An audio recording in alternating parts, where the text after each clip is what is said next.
The recent imposition of US tariffs under President Donald Trump's administration has sent ripples across global markets, and Ethiopia, one of Africa's fastest-growing economies, is no exception. On April 2nd, 2025, Trump announced a sweeping tariff policy, including a baseline 10% duty on all imports to the US, with higher reciprocal rates targeting specific nations deemed worst offenders. Ethiopia, while not among the highest-tier tariff recipients, faces the 10% baseline rate, raising concerns about its economic stability in the short term and its growth trajectory in the years ahead. This analysis explores the immediate effects on Ethiopia's export-driven sectors and projects the futuristic implications for its economy as it navigates this new trade landscape. Ethiopia's trade relationship with the United States, though not its largest, is significant. In 2023, Ethiopian exports to the US totaled approximately $487 million, with coffee leading the pack at $158 million, followed by textiles such as non-knit men's suits at $56.9 million and knit babies' garments at $39.3 million.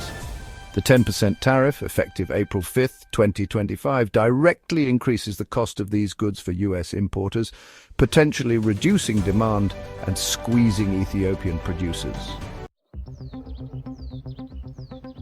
Coffee, often dubbed Ethiopia's green gold, accounts for a substantial portion of its export revenue and supports millions of smallholder farmers. While the US constitutes about 14% of Ethiopia's export market, the tariff could lead to a price hike for American consumers. Experts suggest that larger coffee importers might absorb some of the cost to maintain market share, but smaller roasters may scale back purchases, reducing Ethiopia's export volume.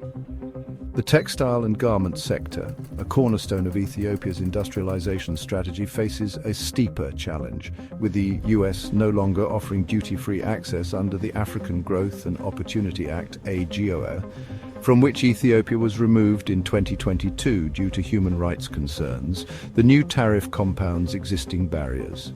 Garment manufacturers already operating on thin margins may find US buyers turning to competitors in countries like Bangladesh or Vietnam, where tariffs are either lower or offset by other trade agreements. Ethiopia's economy, heavily reliant on exports to offset a chronic trade deficit, could see its foreign exchange reserves, already under pressure, dwindle further. The US tariffs may exacerbate the birr's depreciation, which has lost significant value in recent years, making imports like fuel and machinery more expensive and fueling domestic inflation. Ethiopia's tariff burden is relatively light compared to neighbors like Lesotho at 50% or South Africa at 30%, but its economic vulnerabilities amplify the impact.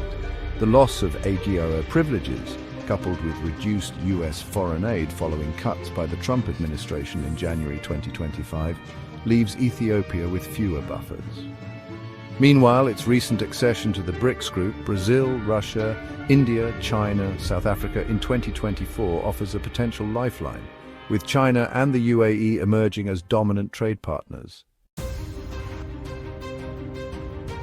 Looking ahead to 2030, the long-term implications of Trump's tariffs on Ethiopia hinge on its ability to adapt to a shifting global trade order. Here's a speculative yet grounded projection. If Ethiopia leverages its BRICS membership effectively, it could pivot its coffee and textile exports toward China, India, and the Middle East, reducing reliance on the US market. By 2030, China's growing middle class might absorb a larger share of Ethiopia's coffee, potentially offsetting US losses. However, this shift risks deepening dependence on a single partner, China, whose economic slowdown, spurred by US-China trade tensions, could ripple back to Ethiopia. A diversified export strategy, including strengthening intra-African trade via the African Continental Free Trade Area, will be critical to avoid this trap. The textile sector's future is less rosy. Without preferential access to Western markets, Ethiopia's ambition to become Africa's manufacturing hub could falter.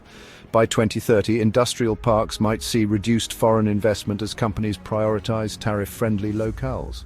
Job creation, a key driver of Ethiopia's economic growth, averaging 7 to 10% annually pre-pandemic, could slow, leaving a youthful population over 60% under 25, facing higher unemployment and social unrest. Persistent foreign exchange shortages, worsened by tariff-induced export declines, could keep inflation elevated through the decade. By 2030, the cost of imported goods like food, medicine, and technology might outpace wage growth, eroding living standards for Ethiopia's 120 million-plus population.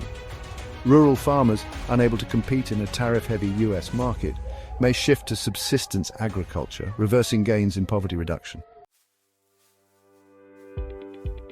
Climate change poses an additional threat. Droughts, increasingly frequent in the Horn of Africa, could slash coffee yields by 20 to 30% by 2030, compounding tariff woes.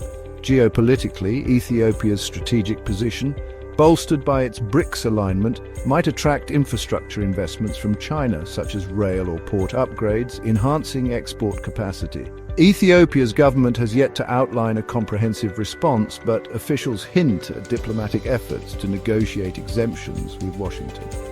Analysts suggest a dual approach accelerating FCFTA integration to tap Africa's 1.4 billion consumers and offering incentives to retain textile investors. Globally, Trump's tariffs signal a retreat from free trade, potentially accelerating a multipolar economic order, where Ethiopia must choose between aligning with the US-led West or the China-centric global South.